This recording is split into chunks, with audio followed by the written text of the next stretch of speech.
Edgar Morin est vraiment ravi, il vous transmet ses amitiés, comme vous l'avez vu. Oui, mais c'est quelqu'un que j'aime beaucoup. Je l'aime d'estime. Parce qu'en plus, sa biographie est passionnante, son engagement. Il était très mauvais élève. Je lui ai dit d'ailleurs. Alors, il est devenu bon élève quand il a rencontré Marguerite Duras. Oui. Parce que Marguerite Duras le fait rentrer dans sa petite bande de communistes, Robert Antelme, David Rousset, et toc, il tombe amoureux des livres, de la réflexion, des réunions, et il s'engage avec eux dans la résistance, et il est métamorphosé par des rencontres, ce que vient de dire à l'instant, la rencontre. Et la rencontre, elle est d'abord sensorielle. Il a une belle biographie, une belle personnalité, et il a participé au début de mes recherches en 70. Et dans l'unité de l'homme, je me suis dit, ben, c'est ma manière de poser les problèmes, parce que je ne suis pas un vrai chercheur, je suis praticien, ou plutôt j'étais praticien, donc les recherches de cliniciens sont assez différentes des recherches de laboratoire. Dans un laboratoire, on peut réduire l'objet de science, on peut faire un objet propre, une hypothèse, on l'isole, on introduit les variables, on manipule avec une méthode expérimentale, on publie dans des revues de référence, les copains dégomment la publication, et si ça résiste un peu, on le tient pour momentanément vrai. Et nous, praticiens, c'est pas du tout comme ça. L'objet de la clinique, c'est quelqu'un. Il s'assoit avec son corps, son cerveau, son histoire, sa famille, sa religion, son passé, son contexte, sa pauvreté, sa richesse, etc. Donc l'objet clinique est différent, très différent de l'objet laboratoire, puis on ne peut pas trop le manipuler non plus. On ne peut pas lui dire, je ne vous donne pas de médicaments pour voir comment ça va évoluer. Non. Finalement, vous êtes des chercheurs qui avaient bien tourné. Alors non, je pouvais pas faire autrement. J'étais praticien en neurologie, en psychiatrie, c'est-à-dire que je suis un paléopsychiatre, un archéopsychiatre, puisque j'ai été diplômé avant les réformes de 68, où on apprenait la neurologie à fond. C'était une neurologie obsessionnelle, puisque la neuroimagerie n'existait pas. Alors on apprenait les zones, les points, et puis une fois qu'on avait bien appris ça, sinon on était collé, une fois qu'on avait bien appris ces topologies, on nous disait, ben voilà, va soigner ce schizophrène. Ce quoi? De quoi parlez-vous? Quoi? Un schizo quoi?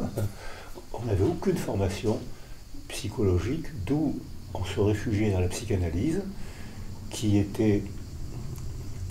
été importante fin 19e, parce que ça a permis de sortir le psychisme de la magie, de la persécution. Si je me sens mal, je suis merveilleux, je me sens mal. Donc c'est à cause d'elle, vous êtes d'accord? C'est-à-dire que c'était le mécanisme du bouc émissaire, les femmes sorcières, les étrangers, les juifs, les arabes. L'autre méchant, malveillant. Le barbare, c'est l'autre. Le barbare, celui qui ne parle pas ma langue, donc c'est bien la preuve qu'il est débile, c'est bien la preuve puisqu'il ne parle pas comme moi. Donc ça veut dire que l'objet de laboratoire, alors moi j'ai fait une psychanalyse parce que je n'avais pas beaucoup de formation psychologique. J'avais une petite formation psychologique à l'Institut de psychologie où j'avais rencontré Rémi Chauvin qui lui posait les problèmes comme Hubert Montagnier, comme Edgar Morin, en se servant des animaux, non pas pour extrapoler, mais pour poser des questions humaines. Et des insectes en particulier. Alors, Rémi Chauvin était spécialiste des insectes. Ses travaux font autorité. Était spécialiste des insectes, des abeilles. C'est lui qui nous avait expliqué l'épigenèse. C'était en 62, vous étiez jeune en 62. Hein. Et vos parents aussi. Même inexistant. Vous n'étiez peut-être même pas à l'état de promesse. C'était une virtualité, voilà. Il n'était même pas à l'état de promesse.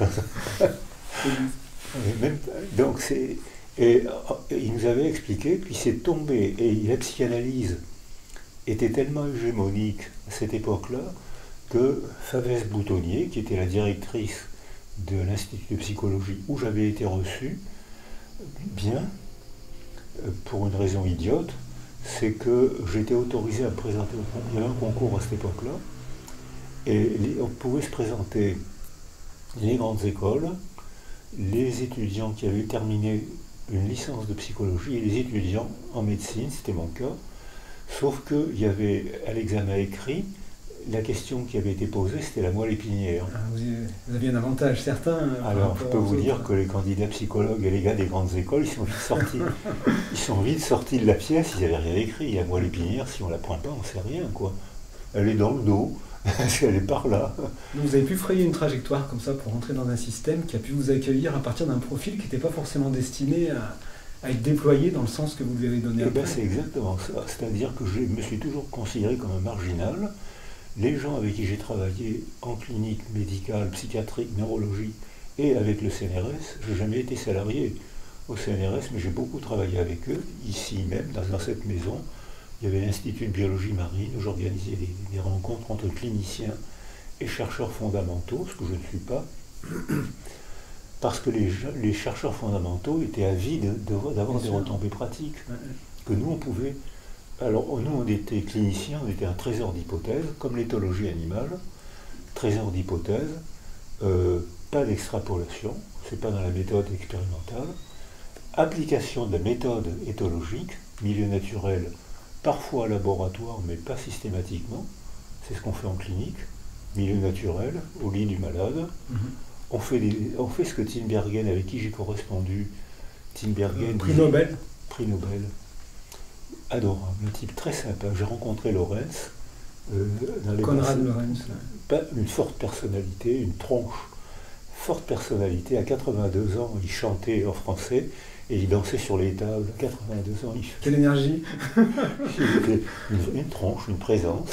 Et Tinbergen, très gentil, un peu douloureux, pas du tout le même tempérament, mais très sympa. Et Tinbergen disait, mais vous, clinicien, il ne faut pas employer le mot expérimentation, il faut employer le mot observation dirigée.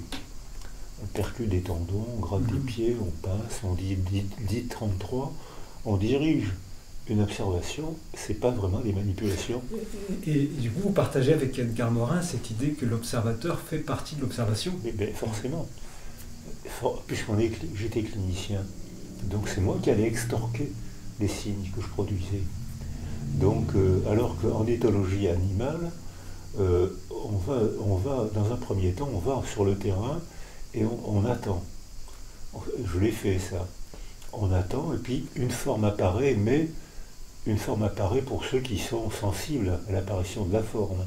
C'est-à-dire quelqu'un qui n'est pas sensible, il ne voit rien. C'est l'œil du maquignon. Bien sûr, bien sûr. C'est l'œil du maquignon. Le maquignon est le seul à voir que son cheval boite parce qu'il est avec lui tous les jours, alors que les autres, ils ne voient rien. Alors, nous, cliniciens, on est maquignons. À force de voir tous les jours des malades, on finit, tiens, il va mieux, tiens, il s'aggrave. Personne, l'infirmière le voit, l'aide-soignante le voit, la famille le voit même souvent pas. Donc il y a une acuité qui se développe au contact du réel, finalement. C'est une sensorialité. C'est pour ça que je propose la métaphore d'une mère voit ce que son bébé va pas bien. Parce qu'elle est avec lui tout le temps, tiens, il n'est pas comme hier. C'est pas dans les livres. Ça. Déceler des signaux faibles, que là où le commun des mortels ne saura pas voir. Voilà, c'est l'œil du maquignon. C'est-à-dire que, alors moi j'appelle ça la sémiologie des praticiens.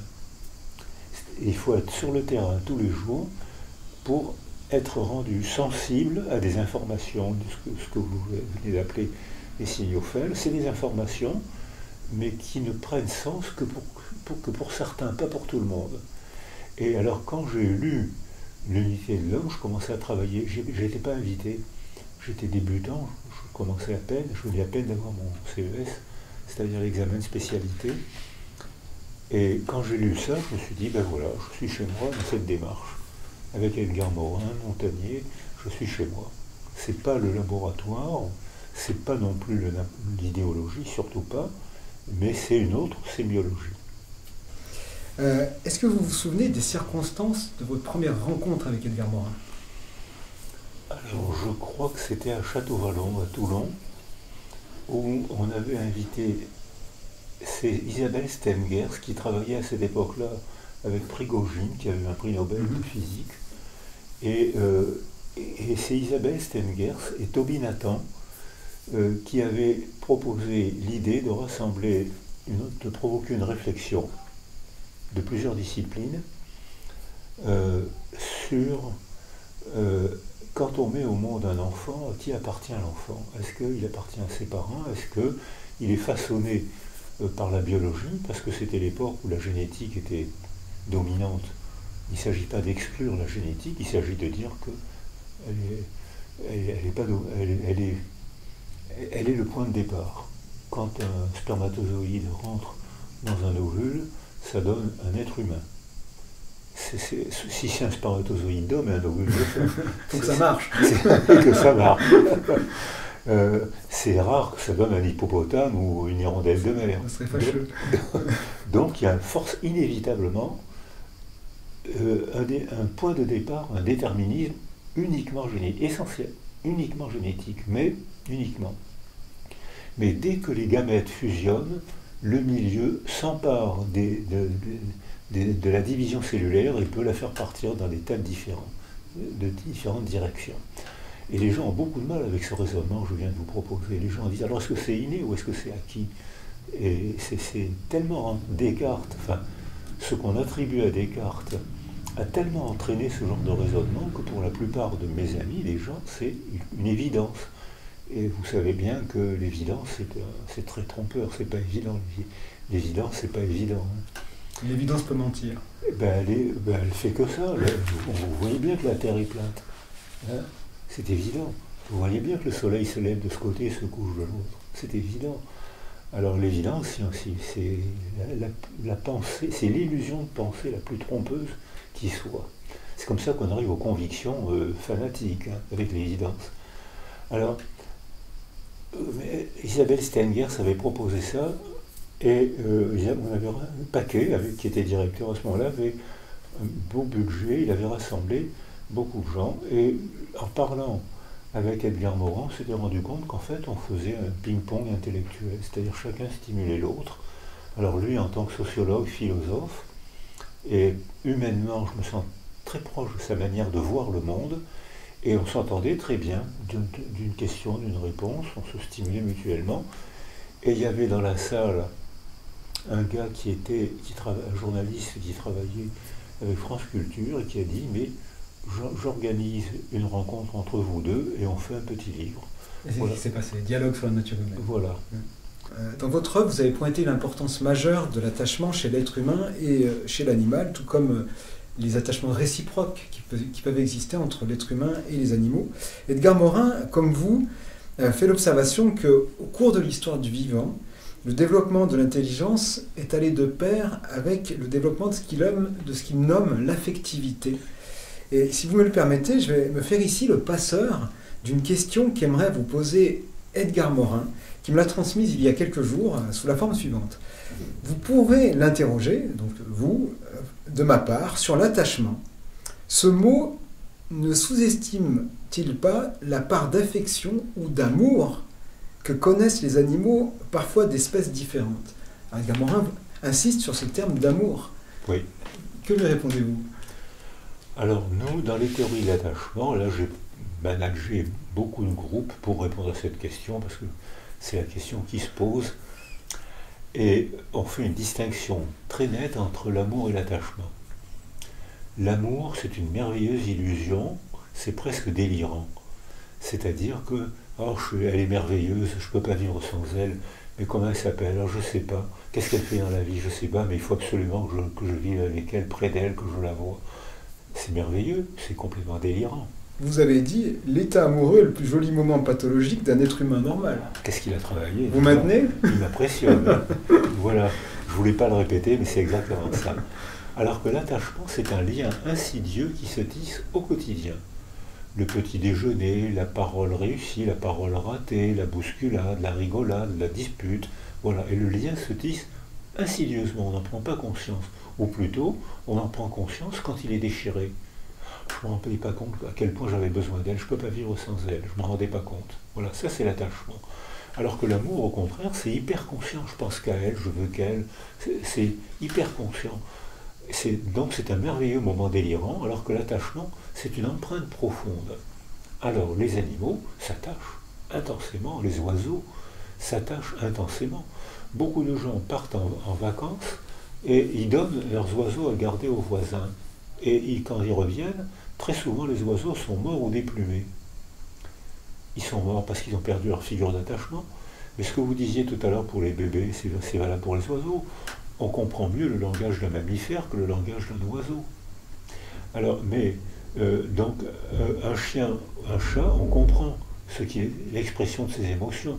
Quand il déchire le tout partout, quand il se blottit dans un coin terrorisé, quand il fait des énurésies et des encoprésies partout, quand il a bouffé la chaise sur laquelle vous étiez assis, parce que vous avez imprégné votre odeur sur cette chaise et qui est dans son désespoir, il cherche à vous incorporer, enfin j'anthropomorphise, mais il déchire la chaise, les vétérinaires m'ont expliqué des choses comme ça.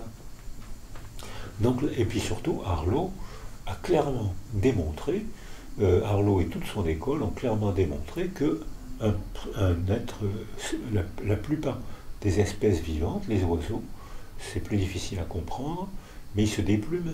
Un perroquet abandonné s'arrache les plumes, complètement. Un mammifère, on comprend mieux les mammifères, c'est pour ça que votre copain philosophe tout à l'heure a raison, on ne peut pas passer d'un monde à l'autre, mais il y a quand même des indices, des expressions comportementales, comme en sémiologie médicale. Il y a des signes médicaux sur le corps qui nous permettent de comprendre ce qui se passe dans la poitrine qu'on ne voit pas. Quand les gens ont du mal à respirer, ils expriment à l'extérieur quelque chose qui révèle un trouble à l'intérieur. Donc on comprend que un chien qui fait ses besoins partout et qui déchire tout et qui n'arrête pas de hurler tant que vous n'êtes pas revenu, et qui fait, quand vous revenez, qui fait une fête excessive, que les gens interprètent comme il m'aime beaucoup, et non, il m'aime beaucoup, il m'aime mal. Il fait une fête trop intense, il ne contrôle plus ses émotions. Il risque de le payer encore plus tard, et en redéchirant le canapé. Et voilà. Est-ce que vous nous dites quelque part, c'est que, si j'ai bien compris, on ne peut comprendre ou interpréter les signaux que de proche en proche, mais finalement, plus l'espèce est lointaine, moins on peut ressentir d'empathie. Eh bien, on peut dire ça des espèces lointaines, on peut dire ça des Chinois. Plus l'autre est loin, moins j'éprouve d'empathie. Si bien que, est-ce que vous savez que depuis qu'on parle, 12 763 Chinois sont morts? Vous vous en foutez éperdument. Il est pervers. On a le sentiment que nos sociétés nourrissent de nombreuses contradictions et dilemmes moraux en matière de rapport avec l'animal. Par exemple, une personne qui sauve un chien qui est laissé à l'arrière d'une voiture va être considérée comme un héros, alors qu'en même temps, une autre personne qui va filmer un cochon en train de mourir d'une manière atroce dans un abattoir est passible d'être condamné et d'aller en prison.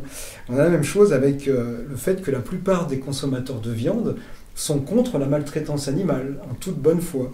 Est-ce que, parce que ces consommateurs vont reconnaître à l'animal des émotions et la capacité de ressentir de la douleur, est-ce qu'on ne serait pas atteint collectivement d'une sorte de dissonance cognitive? Et si oui, comment faire pour aller vers plus de cohérence?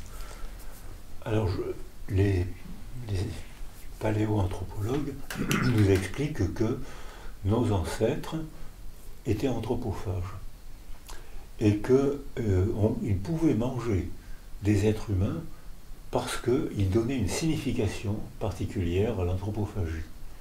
Ils mangeaient le cœur d'un ennemi, c'était une manière d'honorer que le courage de l'ennemi qu'ils avaient fait prisonnier, qu'ils avaient tué, et pour l'honorer, ils mangeaient son cœur. C'est comme ça qu'on a découvert le kourou, d'ailleurs, le prion.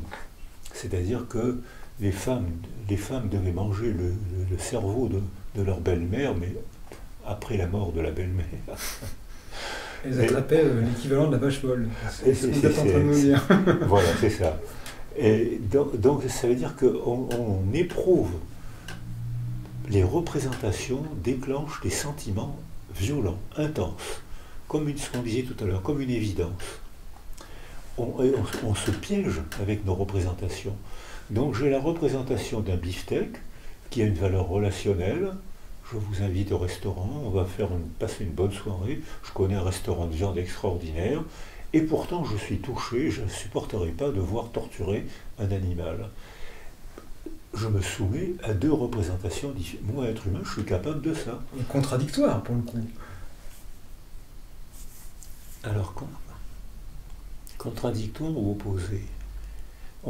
Il peut y avoir des sentiments opposés, non contradictoires. Par exemple, le bonheur et le malheur sont opposés. ils ne sont pas contradictoires. Je ne peux éprouver un sentiment de bonheur que parce que par moment j'ai été malheureux. Ou inversement, je suis malheureux parce que je ne me rendais pas compte, je n'avais pas conscience que j'étais heureux, mais maintenant que j'ai perdu ce moment de bonheur, je découvre que j'étais heureux et maintenant je suis malheureux. Donc les deux sont opposés, ils ne sont pas contradictoires.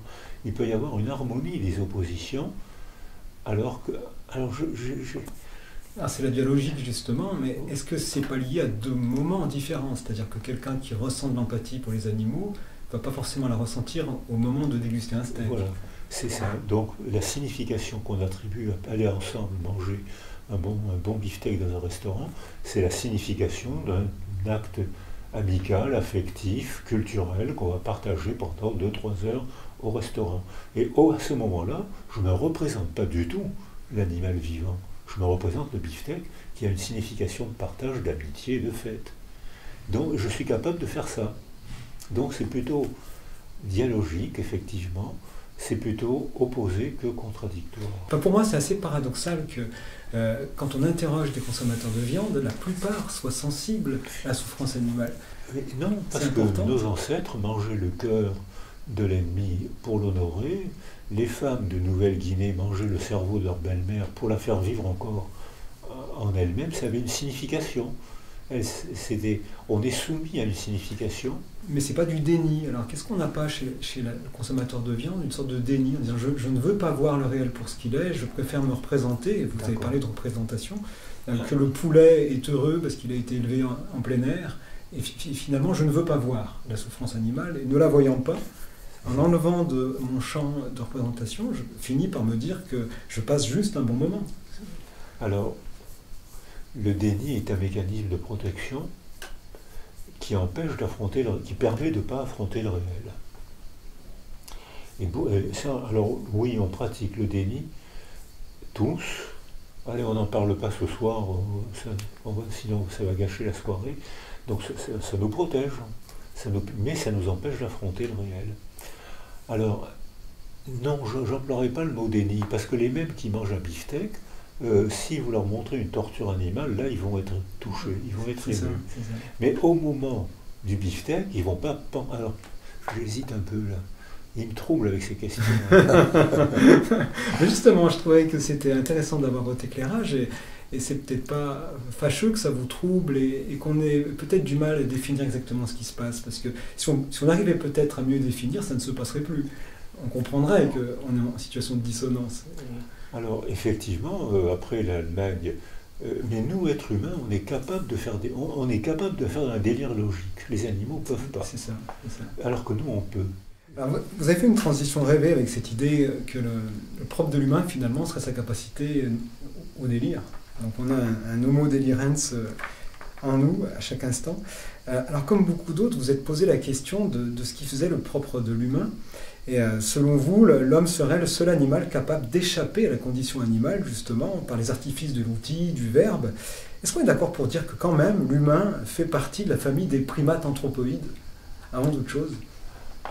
Au cours de notre développement, on est d'abord cellules, mammifères marins, primates humains, primates parlants. Et on a cette ontogenèse-là est constamment sous l'effet des pressions du milieu. Donc on a un degré de liberté, puisqu'on peut agir sur le milieu qui nous façonne, qui nous structure. On a donc un degré de liberté, donc d'angoisse. D'où l'amour incroyable que beaucoup de gens ont pour les dictateurs.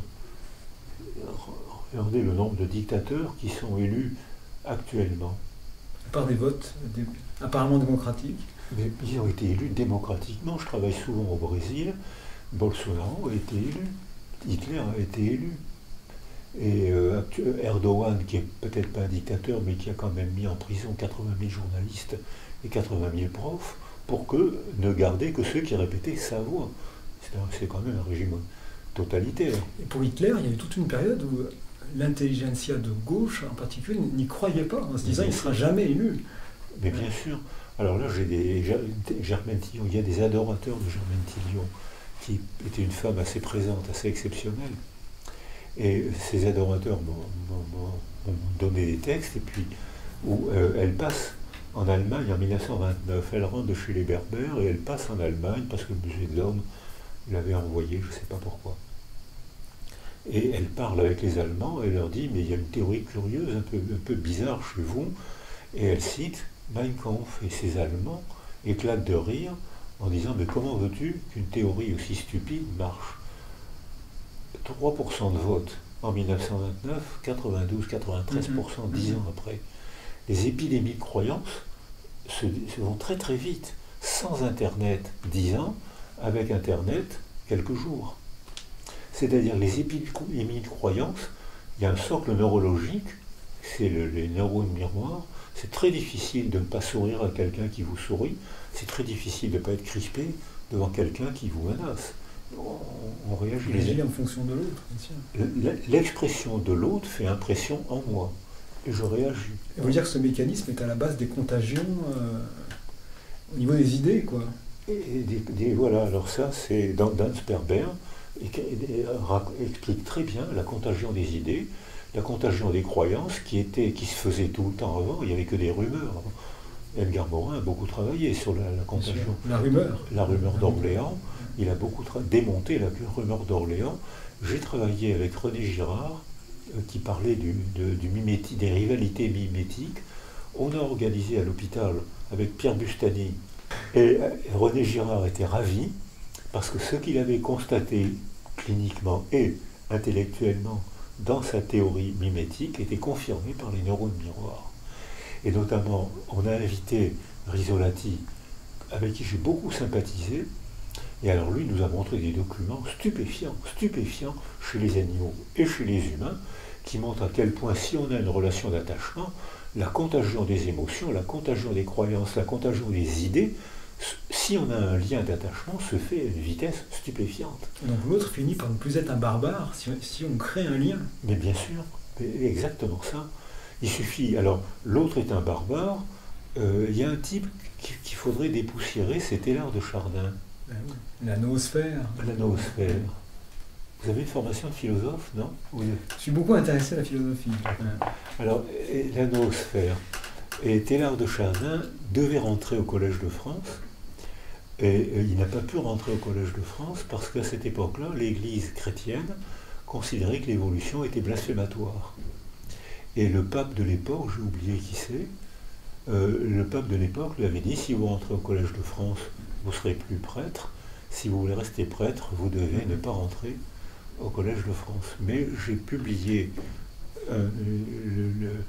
une encyclique de Jean 22, où il dit que maintenant alors ce qui est sûr maintenant, j'en ai parlé à Rome, quand j'étais invité à la Villa Médicis, maintenant les prêtres reconnaissent la pertinence de l'évolution. Donc aujourd'hui, Teilhard de Chardin serait rentré au Collège de France. Alors qu'à l'époque, c'était un acte de bravoure intellectuelle finalement que de se dire... Là où à d'autres époques, certains se faisaient brûler pour leurs idées, comme Giordano Bruno. Alors lui, il a été modérément puni, mais aujourd'hui, il entrerait au Collège de France. Et Freud avait cette pensée évolutionniste qu'on déniait les psychanalystes, parce que on le retrouve dans les textes, on le retrouve facilement, à condition de lire les pages qui nous touchent. Alors là, ils ont pratiqué le déni pour rester coupés de la réalité sensible.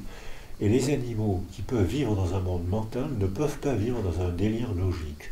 Alors que nous, on peut vivre comme les animaux dans un monde mental, et on peut en plus fabriquer un délire logique qu'on habite le plus sincèrement du monde. On peut manger, mais on ne peut pas manger un animal avec qui on a vécu. Ce chien avec qui j'ai parlé tous les jours, avec qui j'ai fait la fête, on s'est fait, il est mort, ah ben je vais en faire un beefsteak, c'est pas pensable. Non, on ne peut pas, parce que il a imprégné dans notre mémoire l'attachement qui est une préalable à l'inhibition de l'inceste. Je n'ai pas dit interdit de l'inceste. Les animaux ont une inhibition d'un acte sexuel que nous on appelle inceste, mais eux ils l'appellent pas inceste. N'empêche que Jeanne Goudal a été une des premières à dire que elle était étonnée de voir à quel point les frères et les sœurs, les mères et les fils n'avaient pratiquement pas d'accouplement. C'était une découverte à l'époque, parce qu'on prêtait ça à quelque chose de culturel. Alors j'en ai parlé avec Maurice Godelier, et il a fallu des heures d'argumentation pour qu'il accepte. Bon, si c'est ça, je veux bien. Mais pour arriver à cette phrase, il a fallu des heures d'argumentation. Et dans ce dernier petit livre, il le reconnaît. Donc ça valait la peine de parler. Alors, on parlait d'Edgar Morin. Je me souviens lui avoir posé la question de savoir quel était le point de bascule, à la fois pour l'humanité, au sens de l'humanogénèse, la manière dont l'humanité collectivement s'est fabriquée, et l'humanité en chaque être humain, quel était le point de bascule. Et Edgar Morin m'a répondu, sans doute, le langage à double articulation. Mais bien sûr. Est-ce que vous pensez que c'est un point de bascule ou une naissance? Je l'ai toujours dit.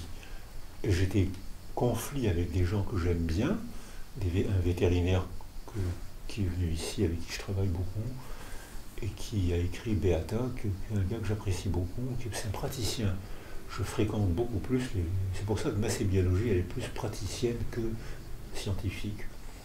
Et Beata n'est pas d'accord, mais bien sûr c'est moi qui ai raison. C'est-à-dire que Beata me dit, mais les animaux ont accès à la double articulation, ce que je ne peux pas croire.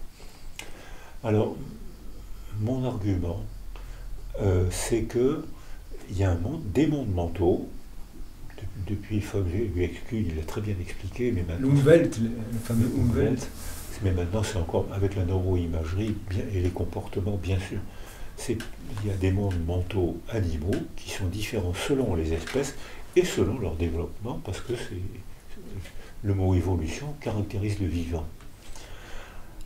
Mais comme on est probablement les êtres humains capables de totalement décontextualiser une information à cause de mon cerveau et à cause de ma maturation qui m'amène vers l'âge de 3-4 ans où je comprends la convention du signe. Et comme ma mère, parce qu'il faut de l'attachement pour que j'ai envie de visiter son monde. S'il n'y a pas d'attachement, je suis autocentré, comme les animaux. Les animaux, alors Arlo, qui est détesté par les amis des bêtes, c'est lui et sa femme qui ont rendu indiscutable que les animaux sont des êtres sensibles. Les singes l'ont payé, mais maintenant c'est indiscutable. C'est lui qui a démontré qu'on ne peut pas considérer les animaux comme des meubles ou comme des choses. C'est lui qui l'a démontré. Les singes l'ont payé. La loi a mis très longtemps à changer d'ailleurs sur la notion de bien meuble. Depuis 2015. Ouais, 2015. Elle a changé en 2015. Et alors, si je dis, alors l'été, je prends cet exemple, j'allais marcher en montagne chez un ami qui avait un chalet, je partais avec mes enfants, et cet ami avait 2 chiens, très beaux, et bien sûr c'était en Provence, donc tout le monde faisait la sieste à midi. Les chiens faisaient la sieste avec nous, et puis à un moment, il y a des bruits, le milieu sensoriel change, et puis mon ami met la casquette, et hop, les chiens filent vers la porte. Ils ont compris que la casquette est un signal plutôt, c'est pas, non, je gomme signe, c'est un signal qui indique que quand il met la casquette, on va sortir. Donc le signal casquette indique quelque chose qui va venir. Et alors je lui dis, mets pas ta casquette, et puis dis quelque chose. Alors il met pas sa casquette, il sort de la sieste, et il dit, bon, on y va. Et hop, les chiens filent vers la porte. Qu'est-ce qu'ils ont entendu dans On y va? Ils ont entendu une prosodie. Mais c'est une prosodie signifiante qui indique un signifié, comme la casquette, qui indique un signifié, on va sortir. Mais si il avait dit à ses chiens, réembarquons, à nouveau, en, à l'intérieur, barque, un objet qui flotte, on, tous ensemble. C'est la définition de Martinet de la double articulation. Je crois que les chiens n'auraient pas bougé. Et puis ça va beaucoup plus loin que l'exemple classique qu'on a avec le cheval qui savait compter, il me semble. Oui, c'est ça. Non, ça c'est presque du conditionnement. Alors que je préfère mon exemple. Bien sûr, oui, c'est pour ça que je dis qu'il va beaucoup plus loin. Et là, on voit que les animaux ont des mondes mentaux qui dépendent de leur équipement génétique et de leurs relations. Et nous, on a un équipement génétique qui nous donne un cerveau, un appareil phonatoire et une relation qui nous permet de nous décentrer de nous-mêmes pour accepter l'arbitraire du signe avec lequel on construit un langage qui désigne quelque chose totalement impossible à percevoir, la double articulation. Dans un article de 1982 intitulé « La crise de la rationalité », Edgar Morin souligne que rationalité et rationalisation ne doivent pas être confondus. Et le deuxième terme se référant à la poursuite d'une vision du monde d'une manière apparemment rationnelle, mais sur des prémices qui peuvent être complètement délirantes, pour reprendre un terme que vous avez employé. Alors pour vous, le traitement actuel des animaux par la filière agroalimentaire, qui applique des procédés industriels à la chair des animaux, des élevages, en passant par les abattoirs jusqu'au rayon des supermarchés, est-ce que pour vous, ce traitement des animaux ne semble pas relever d'une rationalisation, justement ? Alors, je comprends bien ce que Edgar Morin veut dire. La rationalité n'est radicalement pas la rationalisation. La rationalité, c'est les mathématiciens, c'est certains philosophes, ou nous-mêmes, quand parfois on tente à savoir ce qui est dans le réel et ce qui existerait si on n'existait pas. Ça, c'est la rationalité. La rationalisation, c'est une mise en forme verbale d'un sentiment dont on ignore l'origine. J'éprouve une émotion, je ne sais pas d'où ça vient, je ne sais pas pourquoi je considère que les animaux sont des machines, ou au contraire, je ne comprends pas pourquoi les animaux, les bébés, me touchent tellement, ou pourquoi les peuples persécutés me touchent tellement, je ne sais pas pourquoi, mais je donne une forme verbale, une illusion de pensée, qui donne une forme verbale à ce que je sens. Est-ce que les traitements qu'on opère vis-à-vis des animaux, et notamment leur consommation, la manière de les élever en batterie, élevage intensif, etc., ne relèvent pas d'une forme de rationalisation? Si on regardait ça avec uniquement une pensée rationnelle ou uniquement de l'objectivité, ce que j'aurais voulu dire. J'ai répondu à votre question sur rationalité et rationalisation. Je pense que ce qui explique cet arrêt de l'émotion, c'est l'arrêt de l'empathie. Et ça, tout à l'heure, je vous disais, l'empathie est une construction graduelle. Si autour de nous, on a une altérité, s'il n'y a pas d'altérité, on n'a que des activités autocentrées. Et ça, les animaux nous apprennent beaucoup de choses là-dessus. Surtout les mammifères, les oiseaux.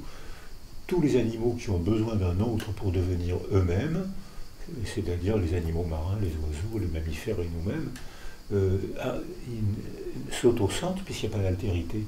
Les seules informations viennent de leur corps. Alors ils ont une émotion. Je l'ai vu chez les singes, je l'ai vu chez les vétérinaires qui m'ont montré des chiens se mutiler, se flanquer des dermatites surinfectées. J'ai vu au pharaon des singes se trancher la patte et les singes se planter les doigts dans les yeux.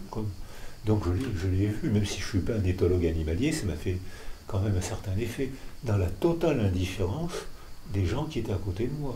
C'est des animaux. Donc je pense que ce n'est pas des êtres humains, donc ils ne sentent rien. Ces gens-là se soumettent à une représentation. Et c'est comme ça que j'explique le langage totalitaire. Ah oui, donc vous faites un parallèle quand même avec des processus qui... Plus qu'un parallèle. Je pense que c'est même nature. C'est-à-dire que dans le langage totalitaire, il n'y a pas d'altérité.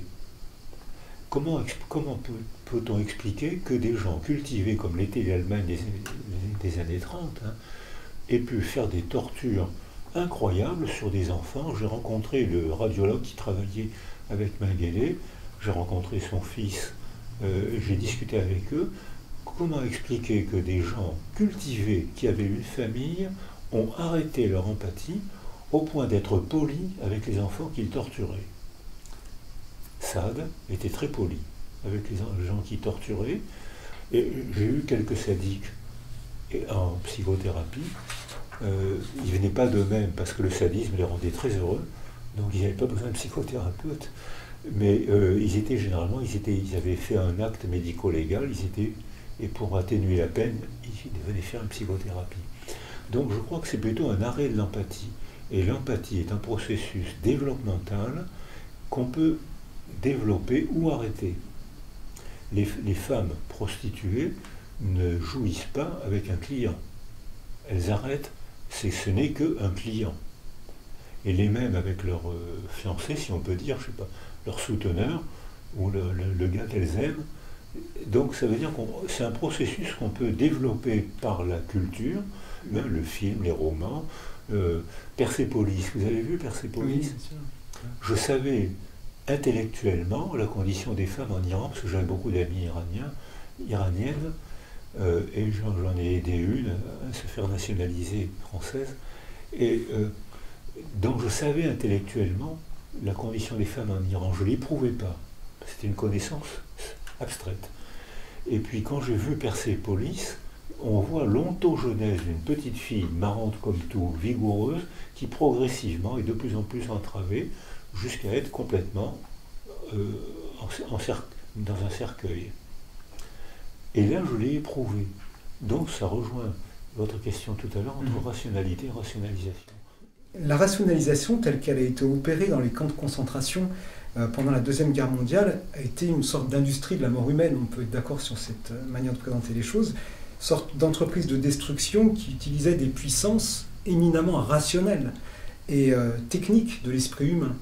Et certains défenseurs de la cause animale comparent les abattoirs aux camps d'extermination. Est-ce que pour vous, cette comparaison est pertinente ou est-ce que vous la jugeriez un petit peu abusive? Alors, la première fois que j'ai entendu cette comparaison, ça m'a choqué. À cause de mon enfance, parce que ma famille a disparu pendant la guerre. Tous les hommes s'étaient engagés dans l'armée française. Tous les jeunes étaient dans la résistance. Et les autres étaient déjà à Auschwitz. Parmi ma mère a été arrêtée dès le début.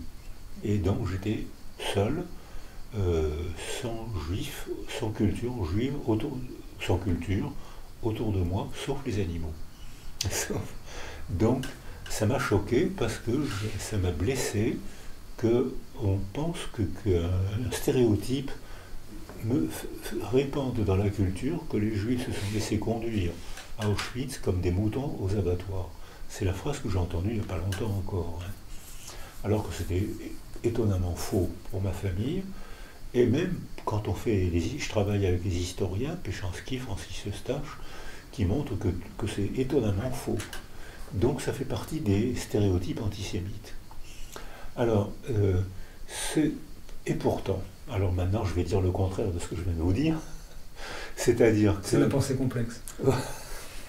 Voilà, penser contre soi-même, c'est-à-dire que, et pourtant, je pense que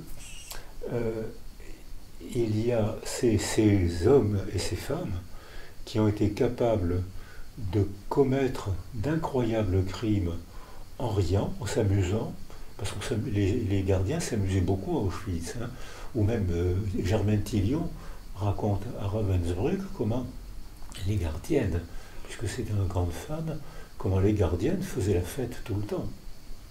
Comment peut-on faire la fête, être gai, alors qu'il y a un charnier à 3 mètres, à 5 mètres? Eh bien, ils l'ont fait. C'est-à-dire que là, je pense qu'il y a ce processus qui fait que certains hommes, comme on peut arrêter son empathie, on peut supprimer les mécanismes de défense. Alors ma première réaction, elle a été émotionnelle pour des raisons autobiographiques, et ma deuxième réaction, c'est qu'il y a une partie de vrai, une grande partie de vrai, et parce que le fait de vivre dans un monde de machines, les animaux commencent à faire des performances, ils ont une intelligence géométrique, une intelligence spatiale, une intelligence mathématique.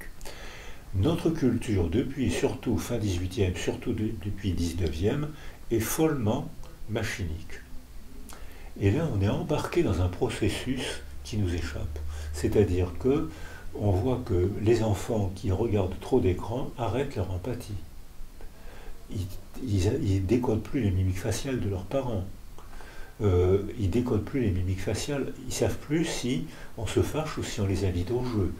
Donc il y a une altération de l'altérité parce que la machine a fait des performances réelles, stupéfiantes, et qu'on vit de plus en plus dans un monde de machines qui altère l'altérité. Et alors, à ce moment-là, des gens qui auraient pu bien se développer se laissent embarquer et par un processus qu'ils ne comprennent, qu'ils ne contrôlent plus, et là, on arrive à votre question. En effet, des Juifs ont été déportés comme ayant été à l'abattoir. Les Hollandais qui n'étaient pas antisémites, il y avait 100 000 juifs en Hollande, et il n'y avait pas de culture antisémite. Mais il y avait une organisation impeccable que les Allemands, les Hollandais ont toujours d'ailleurs. Et ils ont mis au point un système de délation et de déportation impeccable. Il n'y a eu que 5% de survivants. Alors que les Français bordéliques ont été moins soumis. Il n'y a eu que un juif sur 3 qui a été mené à l'abattoir en France. Alors qu'en Roumanie, alors que l'armée allemande était déjà effondrée et que tout le monde le savait, en Roumanie et en Hongrie, 90-95% des juifs ont été menés à l'abattoir en quelques mois. Mais c'était dû à l'organisation, à la victoire des machines. C'est intéressant ce que vous dites à plusieurs égards, notamment sur le fait qu'il y a une sorte d'intégration du fonctionnement machinique à l'intérieur de soi. Voilà. Et qu'on apprend à raisonner en observant la nature.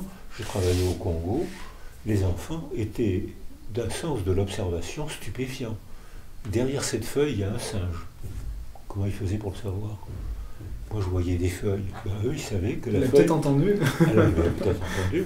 Mais surtout, ils m'ont expliqué que la feuille, tu vois, elle ne bouge pas comme les autres. Les autres feuilles bougent comme ça. Celle-là, elle ne bouge pas comme les autres. Les fameux signaux faibles dont on parlait tout à l'heure. Voilà. Oui, mais c'est une forme de sémiologie. Qu'en clinique médicale, on s'entraîne à ça. C'est ce que j'appelle la piffométrie, que vous appelez les signaux. C'est la plus belle science. Elle donne les meilleurs résultats. Et que vous appelez les signaux faibles, moi j'appelle ça la piffométrie, mais il faut être sur le terrain.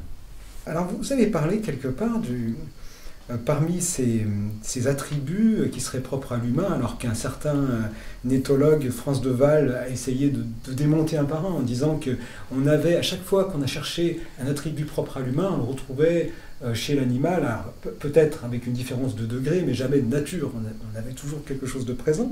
Alors peut-être que dans ce que vous pointez, qui est le désir de transcendance, on a peut-être quelque chose qui serait le propre de l'humain. Est-ce que vous pouvez un petit peu nous éclairer sur ce que vous appelez le désir de transcendance, qui serait une particularité? Les animaux, beaucoup d'animaux commencent à anticiper. Alors les saumons font des migrations énormes, ils n'anticipent pas. Ils répondent à des stimulations du contexte, l'odeur de l'eau, la couleur. Les oiseaux font des migrations énormes, ils n'anticipent pas. Ils répondent à l'inclinaison du soleil, des choses qui ont été brillamment étudiées, mais ils n'ont pas le lobe préfrontal qui leur permet d'anticiper, puisqu'ils n'ont que des lamelles de préfrontal. Alors que quand on fait la phylogenèse des cerveaux, on voit apparaître graduellement un développement de lobes préfrontaux, c'est-à-dire que chez les mammifères supérieurs, chez un chat, il y a, je me rappelle, c'est doit être à peu près 20-25% du poids total du cerveau, c'est le lobe préfrontal. Chez les primates non humains, c'est 30%. Chez les humains, c'est plus de 30%, plus la parole. Dès l'instant où un bébé parle, c'est-à-dire à partir de la 3e année, il est capable, avec ses mots, d'agencer, de fabriquer une représentation de quelque chose totalement impossible à percevoir. Et à ce moment-là, nous, êtres humains, on vit beaucoup là-dedans. Alors, tout à l'heure, on disait les machines. Les animaux fabriquent des machines, tissent des nids, font des performances géométriques, mathématiques tout à fait importantes, tout à fait appréciables, mais ils ne font pas de machines qui fabriquent des machines. Alors que nous, maintenant, on fait une industrie de machines, on fait des machines qui échappent même à la raison. Les techniciens peuvent fabriquer des machines sans comprendre des machines. J'ai fait des électroencéphalographies pendant plus de 20 ans, j'étais incapable de faire marcher une machine. C'est-à-dire que je ne savais pas comment ça marchait, mais je savais interpréter ce qui sortait de la machine. C'est ce qu'on a avec le smartphone, d'ailleurs. Personne ne sait comment fonctionne un smartphone. Voilà, mais vous savez le faire marcher, moi j'ai du mal. Et dans ce désir de transcendance, est-ce qu'on n'a pas non plus peut-être le fait que l'être humain peut développer, mettre à distance avec l'art, la fiction, et tout ça n'est pas retrouvé chez l'animal? Alors, qu'est-ce que c'est que le désir de transcendance? Je suis un être humain, j'ai 4 ans, je sais qu'en agençant des mots, je peux faire provoquer agencer une phrase qui représente quelque chose que vous ne pouvez pas percevoir. Puis je vieillis, j'arrive à l'âge des récits, 7 ans, où là il faut que les connexions préfrontales de l'anticipation se connectent avec les circuits limbiques de la mémoire. ce qui ne se fait que vers l'âge de 7 ans, s'il y a eu un environnement sécurisant. Parce que si le bébé n'est pas sécurisé, ben il est auto-centré, et à 7 ans, il n'arrive pas à l'âge des récits, puisqu'il n'y a pas d'altérité. Et quand j'arrive à l'âge des récits, je deviens sensible à la filiation. Tu es aristocrate, tu es intouchable, tu viens d'un peuple, tu es nègre, tu viens d'un peuple persécuté, d'un peuple inférieur, etc. Et là, on entre dans la représentation de la filiation, impossible à percevoir.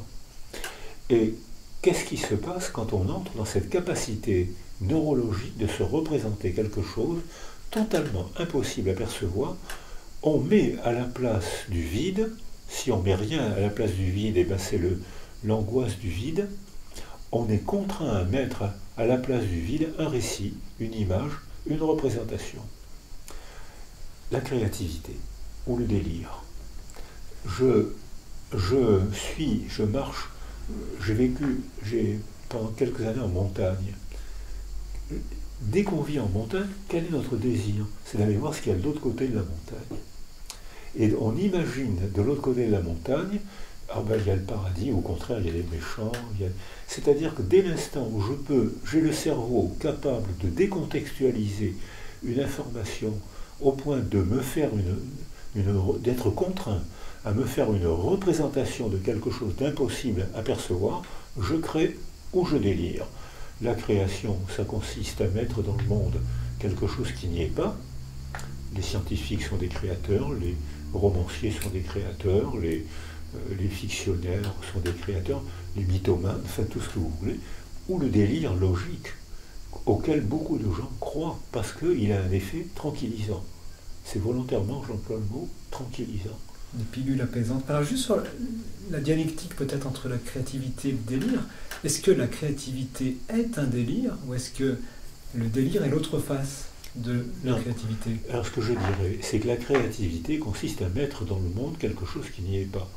Créativité, innovation scientifique, qui provoque toujours de l'hostilité, ou créativité artistique, un roman, n'importe quoi. Ça peut être la même chose dans le délire. On peut mettre dans le monde quelque chose qui n'existe pas par un processus délirant. Non, on peut mettre... Alors voilà, c'est ça. On peut mettre quelque chose... Quand on est créatif, on met dans le monde quelque chose qui n'existe pas ici, mais dans la représentation témoigne de quelque chose qui peut exister ailleurs. Alors que dans le délire logique, je crée une représentation logique de quelque chose qui n'existe nulle part, qui est coupé de toute réalité sensible. Et j'y crois, je l'habite. Et j'organise ma société, mes comportements, en fonction de ce délire logique. L'exemple du nazisme est typique, puisque c'est quand même un peuple cultivé qui a incroyablement déliré en 10 ans. D'ailleurs, ça me revient, mais Hitler, par exemple, traitait, paraît-il, très bien son chien. Oui, parce qu'il c'était un chien policier allemand. Parce qu'il faisait une hiérarchie chez les animaux, comme il y a une hiérarchie chez les hommes. Il disait chez les hommes, lui qui était brun, aux yeux noirs, avec une moustache à la con, disait les hommes supérieurs sont les blancs aux yeux bleus. Alors là, on est dans la dissonance cognitive, là, les tas de gens l'ont cru. Et il faisait la même hiérarchie avec les animaux. Il y a des animaux supérieurs, les bergers allemands sont des animaux supérieurs, et effectivement, j'ai vu mon ami Kastelstein et Serge Klarsfeld m'ont montré des documents des rafles en France où il fallait rafler les adultes, les enfants, et confier les chiens, protéger les chiens. Les Français ont fait la même chose. C'est-à-dire que, parce qu'il y avait une hiérarchie des animaux, il y avait des animaux inférieurs. Parmi les animaux inférieurs, il y avait les nègres, il y avait les slaves, et alors c'était même pas des animaux inférieurs, c'était des bactéries, les juifs étaient des bactéries qui polluaient la société. Donc il y avait la hiérarchie du détournement darwinien. Alors là, je ne suis pas clair avec ça. J'ai plein de livres sur Darwin, la plupart sont très très bien faits. Et Darwin a mal formulé l'évolution. Le mot évolution existait avant Darwin. C'était l'évolution militaire, l'évolution quand on fait un défilé, on part comme ça, on se retrouve par là. Et il y avait des évolutions militaires sur les champs de bataille, c'était les évolutions militaires. Et le mot évolution pour Darwin, c'était le bec des pinsons s'adapte à la nourriture de l'île des Galapagos sur laquelle ils vivent. Si la nourriture est faite de membranes, ils ont un bec fin. Si la nourriture est faite d'une coque dure, ils ont un bec trapu. Et là, il a parlé du mot sélection des plus aptes. Et ce mot sélection a été récupéré et facilement détourné pour donner sélection du plus fort, le darwinisme social. Alors, il y a des gens qui disent que Darwin a des phrases qui ont été faciles à récupérer, mais il a beaucoup écrit. Je n'ai pas tout lu. Il a beaucoup écrit. Alors, peut-être c'est vrai. Alors, donc ça a été récupéré intentionnellement par la sœur de Nietzsche, qui était clairement nazie. Et c'était un cadeau fait pour les théories nazies. Darwin a dit qu'il y avait une hiérarchie entre les êtres humains et que. Mais là, je ne suis pas très à l'aise. Je suis certain que ça a été récupéré parce que Darwin était régulièrement cité par les nazis, pour les animaux comme pour les hommes. Ce que vous nous enseignez quelque part, c'est qu'on peut nourrir un délire parfaitement cohérent en lien avec une vision particulière du monde, et que justement c'est ça le risque de la rationalisation. Alors ça, c'est la définition que je propose. Le délire logique, c'est une expression psychiatrique. Les paranoïaques ont un délire logique. Beaucoup de gens se laissent entraîner. C'est tellement convaincant, ils ont les papiers, ils ont la passion des dossiers. C'est incarné par le corps qui transmet des émotions. Exactement, ils parlent bien, ils connaissent leur dossier, ils pensent qu'à ça. Donc ils connaissent les dossiers par cœur, ils connaissent les arguments. Dans un tribunal, ils sont difficiles à contrer, parce qu'ils connaissent le dossier mieux que les avocats. Ils connaissent ça très très bien. Et il y a des tas de gens qui se laissent entraîner par la présence, la conviction. Un paranoïaque ne bégaye pas. Il possède tellement son sujet que tagada. Il en maîtrise et il arrive à la conclusion, il vous emmène à la conclusion. Baruch, ça vous dit quelque chose? Baruch, c'est un prof de psychiatrie. Je connais Baruch Spinoza, mais ça ne doit pas être le même. C'est pas le même, c'est la même filiation. Mais Baruch était prof de psychiatrie à Paris, et il a été dénoncé par son infirmier comme juif, parce qu'on dénonçait les juifs. Il a été dénoncé comme juif, donc arrêté et déporté par son infirmier avec qui il avait de très bonnes relations. Et l'infirmier, au moment où l'infirmier l'a dénoncé, tout le monde a été convaincu. La Gestapo française, la police française, tout le monde a été convaincu, et c'est logiquement qu'ils sont venus arrêter Baruch, qui se demande, qui ne comprenait pas ce qui lui arrivait. Exemple. Et l'infirmier a fini par se dénoncer lui-même le jour où il a envoyé au ministère de l'Intérieur, qui était à cette époque-là était allemand, il a envoyé un dossier de demande de partage du monde entre Hitler, Staline et lui. Alors là, les gens ont commencé à se demander si un comité restreint, je tiens à le faire remarquer. Et là, il a été arrêté lui aussi, et je crois qu'il a fini à l'hôpital psychiatrique. Mais ça veut dire qu'il y a un moment où le délire logique est tellement bien structuré, comme vous l'avez dit, par l'affirmation de soi, la prestance du corps, les arguments, qu'il entraîne beaucoup de gens.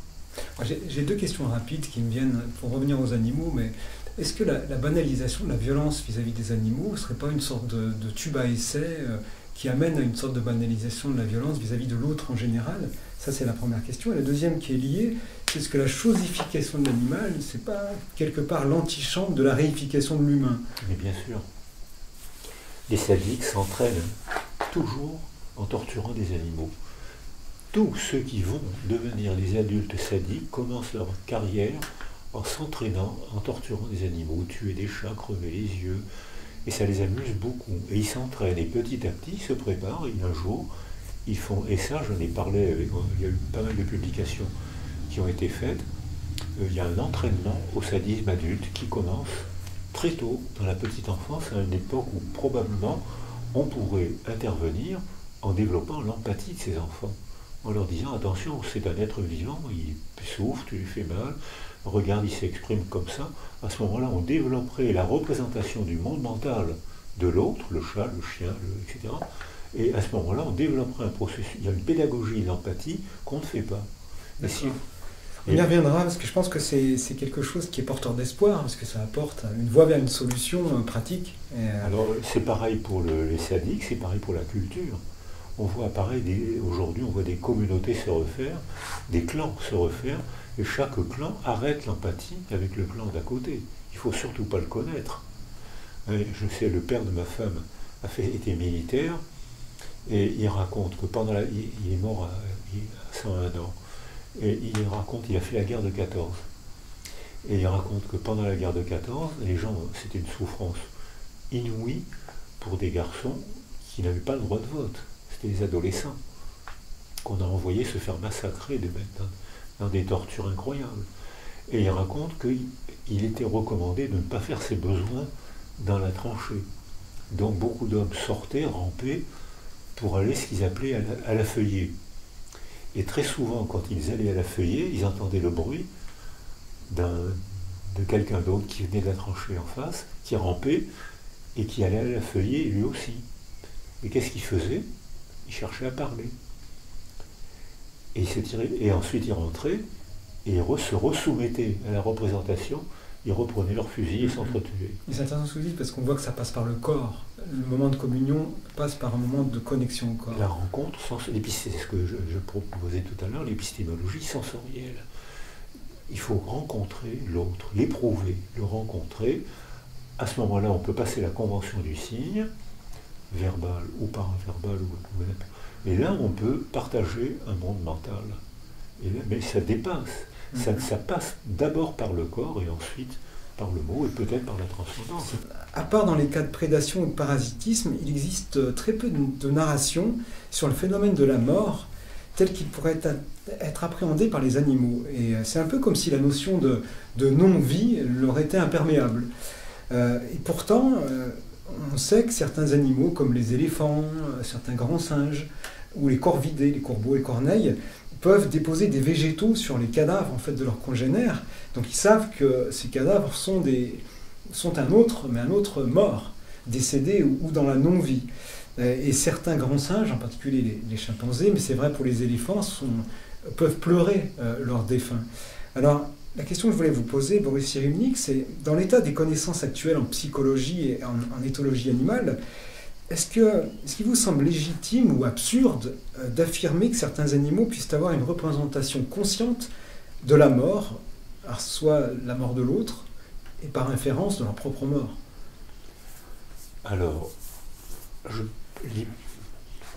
nous, êtres humains, depuis Néandertal, on fait la différence entre la perception entre le mort et la mort.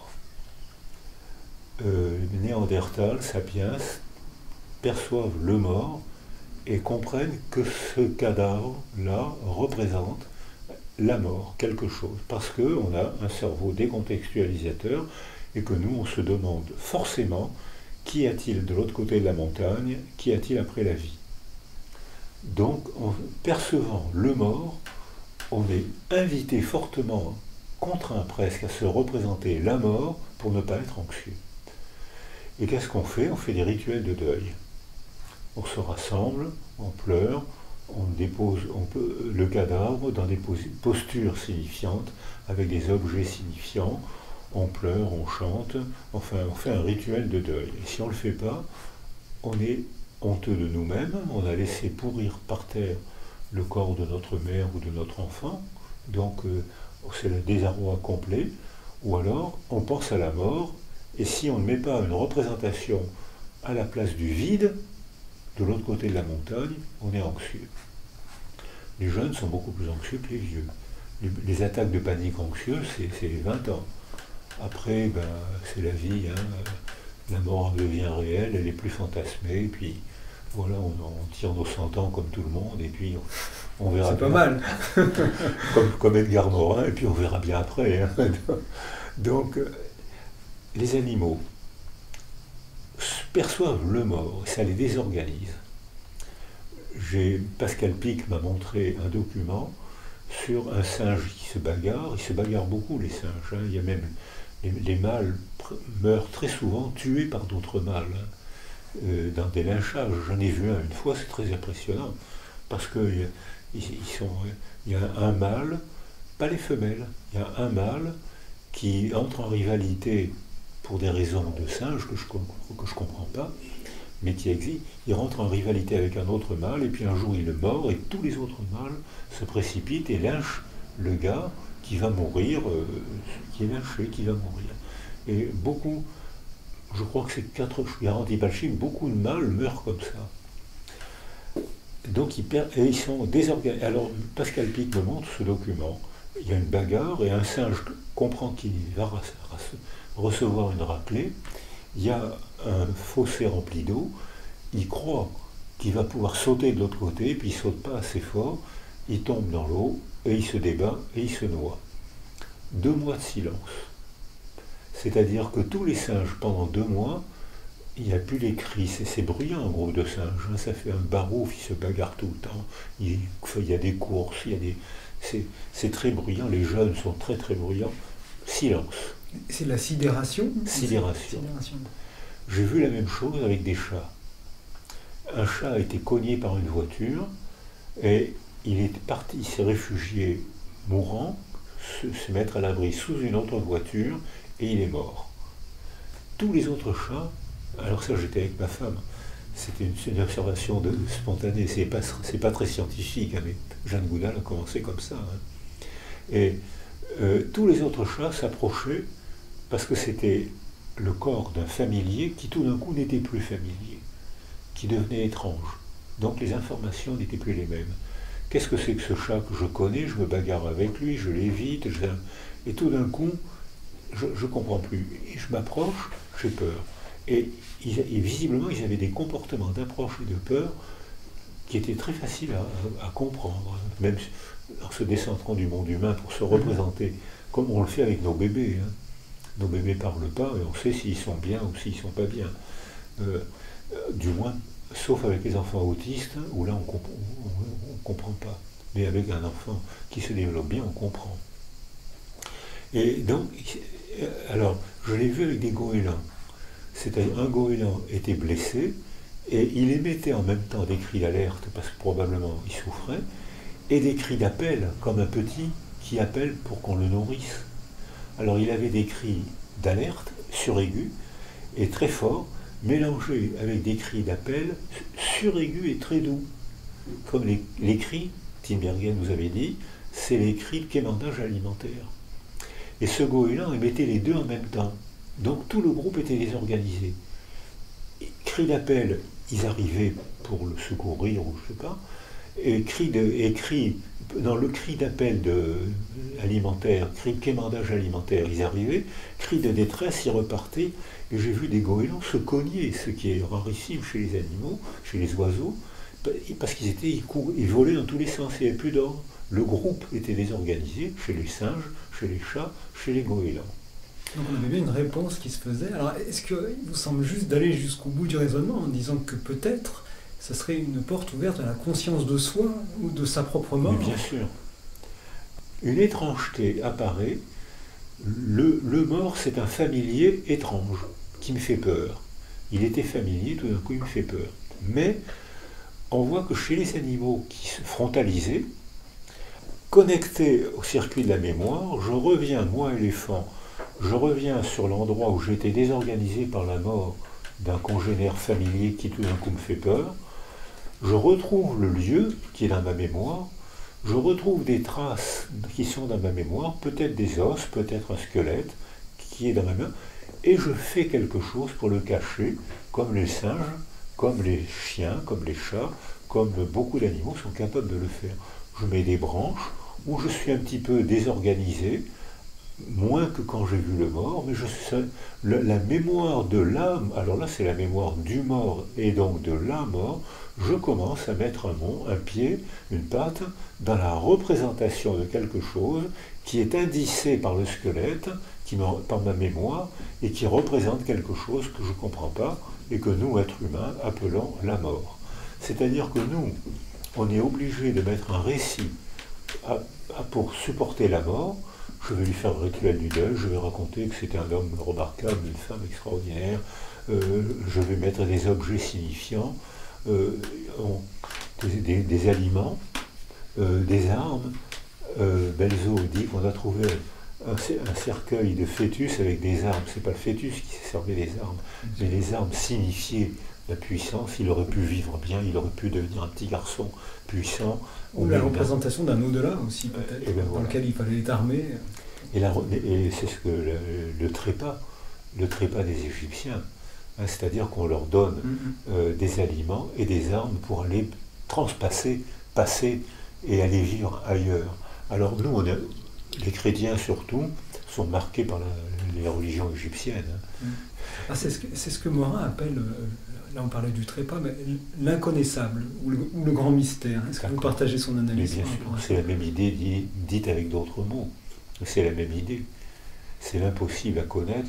C'est alors qu'on ne peut que se représenter. Et si on met rien, on a l'angoisse du vide. Donc il faut mettre quelque chose. Un récit, un objet signifiant qui désigne quelque chose qu'on ne peut pas se représenter, le symbole. Donc les animaux ont une patte dans le symbole, puisqu'ils mettent là des objets qui représentent quelque chose qui n'est pas perçu. C'est la définition du symbole. Merci beaucoup Boris Cyrulnik, merci infiniment de nous avoir reçus et pour tout cet entretien. C'est un plaisir.